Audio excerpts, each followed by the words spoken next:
After Dark Stories, Episode 8, Script 2, Mystery, The Salish Sea Feet. Cold open. A 12-year-old girl is walking along a beach on Jedediah Island, British Columbia.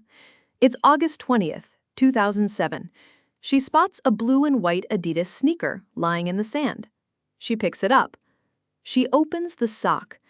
Inside is a human foot. Intro music. Welcome to After Dark Stories. Tonight, the mystery of the Salish Sea Feet. The beginning. 6 days after that first discovery, another foot washed ashore, this time on Gabriola Island, roughly 30 miles to the southeast. A couple out for a hike found it in a black and white Reebok. Both feet were men's size 12. Both were right feet. Neither belonged to the same person. Police were baffled. Finding one foot is like 1,000,000 to 1 odds, said Corporal Gary Cox of the Royal Canadian Mounted Police. To find two is crazy. It was only the beginning. The pattern. Over the next 12 years, more feet appeared. February 2008, a right foot in a Nike on Valdez Island. May 2008, a woman's foot in a New Balance shoe. By that summer, a 5th foot, then a 6th.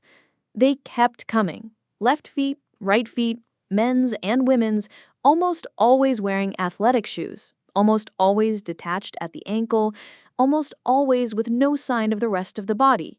By 2019, 21 feet had been documented, 15 on the Canadian side of the border, 6 in Washington state, including finds near Tacoma and Seattle. By 2023, the count had reached 24. The story spread globally.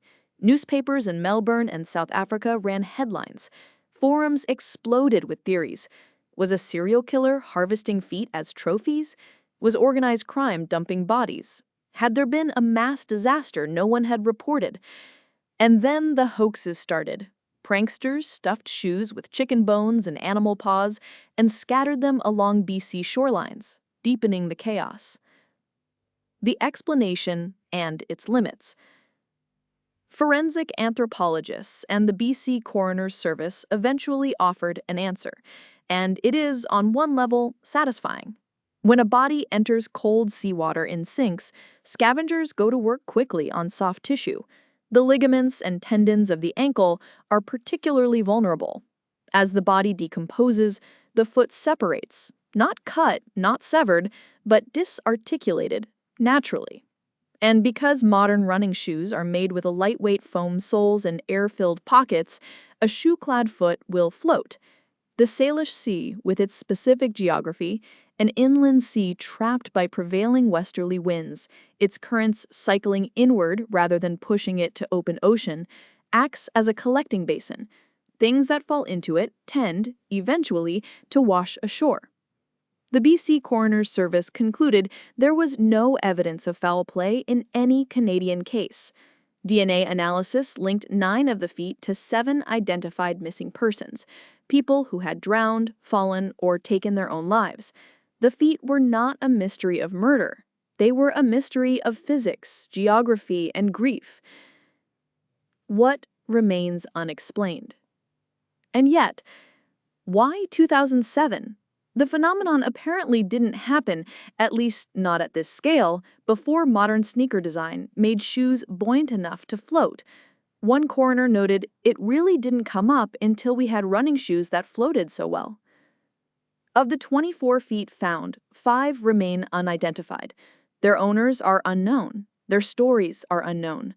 One foot belonged to a person who had been missing since 1985, his shoe finally coming ashore in 2011, 26 years later. And the question that lingers for everyone who studies this case: how many people have gone into the Salish Sea? Who are they? What happened to them?